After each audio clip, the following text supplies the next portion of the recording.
Everyone, আজি আকৌ এটা মিনি ব্লগ লৈ আহিছোঁ।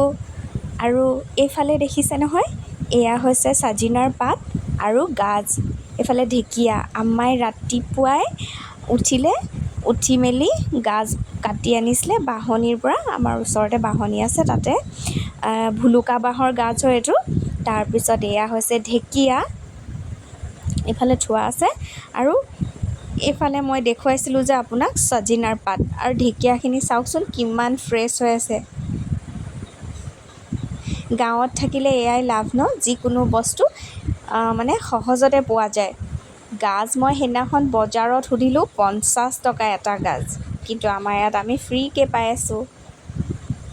আৰু আম্মাই মানে ভাবিলে যে আজি গাজ প্ৰথম পাইছিলে যে, সেইটো কাৰণে কি বনাওঁ বুলি ভাবি আছিলে, খৰিচা টেঙা সুমুৱাম বুলি কৈছিলে। কিন্তু মই ক'লোঁ যে গাজৰ খাৰ বনোৱাচোন, সেইটো কাৰণে আজি আম্মাই গাজৰ খাৰ বনাব লৈছে। ইয়াতে সেইকাৰণে দাইল দিয়া থোৱা আছে আৰু এইফালে ঢেকীয়াও বাছি লোৱা হ'ল। তাৰপিছত এইফালে খাৰ যদি বনে তেতিয়াহ'লে আলু পিটিকাটো হ'বই লাগিব, সেইকাৰণে আলুৰ কাৰণে মই পিটিকা বনাবলৈ আলু চিলি থোৱা আছে।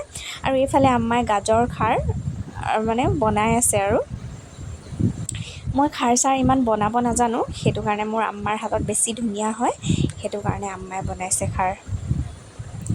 পিছে গৰমত এতিয়া খাবনো কিনো, মাছ মাংস খাব নোৱাৰি, ইমান বেছি গৰম।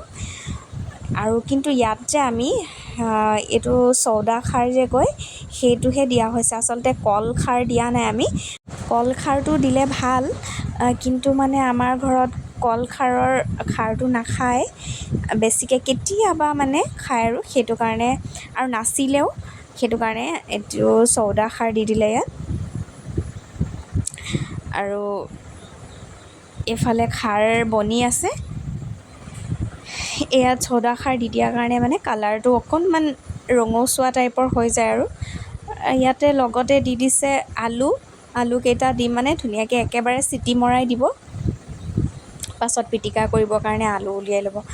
পিছে আপোনালোকে বাঁহগাজৰ খাৰ কোনে কোনে খাইছে বাৰু জনাবচোন। আৰু এইফালে দেখিছে আমাৰ দিনৰ থালিখন ৰেডি হৈ গ'ল। ইয়াতে আছে বাঁহগাজৰ খাৰ, পাপৰ, তাৰপিছত এইফালে ভাত আৰু নেমু টেঙা, তাৰপিছত ঢেকীয়া শাকৰ ভাজি, আলু পিটিকা চব আছে। আৰু আজিৰ দিনৰ সাজ আমি এনেদৰে খালোঁ। আপোনালোকে বাৰু কি কি বনাইছিলে কমেণ্ট কৰি জনাবচোন দেই। আৰু বনোৱাটো হৈ গ'ল, তেতিয়াহ'লে এতিয়া মই টেষ্ট কৰি চাম কেনেকুৱা হৈছে।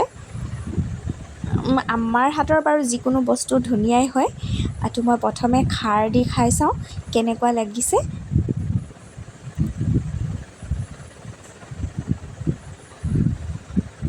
তাতে পাপৰ এডোখৰ লৈ ল'লে আৰু বেছি ভাল হ'ব হয়নে, সেইকাৰণে পাপৰডোখৰ তাতে পিটিকি লৈছোঁ। আৰু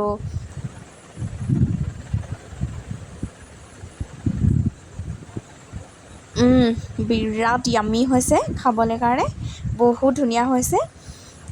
আৰু এইফালে হৈছে আলু পিটিকা কিন্তু মই যে বিৰাট ভাল পাওঁ। আলু পিটিকা কাৰ কাৰ প্ৰিয়, মই যে মানে চব্জিত আলু নিদিলে খাবলৈ মোৰ ইমান বেছি বেয়া লাগে। মই মাংস বনালেও সদায় তাৰ মাজত সেই আলুডোখৰহে মোৰ ভাল লাগে। মুঠতে আলুৰ কাৰণে পগলা মই। মোৰ আম্মা আৰু আব্বাই আগতে কয় যে মোক বোলে আলুৰ খেতি কৰা মানুহ এজনৰ লগতহে বিয়া দি দিব, কাৰণ মই ইমান বেছি আলু খাওঁ, মানে আলু বহুত ভাল পাওঁ মই। তাৰপিছত আলু পিটিকা দিও খালোঁ মই, বহুত ধুনীয়া হৈছে। কিন্তু গৰমত আপুনি কি খাব আৰু, ইয়াতকৈ বেছি ভাল খানা দুপৰীয়াৰ হ'বই নোৱাৰে।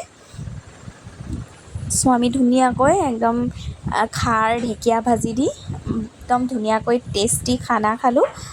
তো বন্ধুসকল, আজি মোৰ ভিডিঅ'টো মই ইয়াতে সামৰিছোঁ। আপোনালোকক লগ পাম আকৌ নেক্সট এটা ভিডিঅ'ত। তেতিয়াহ'লে আজিলৈ বাই। আৰু এটা কথা ক'ব পাহৰিছোঁ নহয়, আপোনালোকে যদি মোৰ ভিডিঅ'বোৰ চাই ভাল পায় নহয়, তেতিয়াহ'লে এটা লাইক কৰি দিব দেই। তেতিয়াহ'লে আকৌ এবাৰ বাই বাই। বাঁহ গজালিৰ খাৰ আছে যেতিয়া, মই ইমান বেছি কথা পাতি সময় নষ্ট নকৰোঁ আৰু পটাপট ভাতখিনি খাওঁ দেই।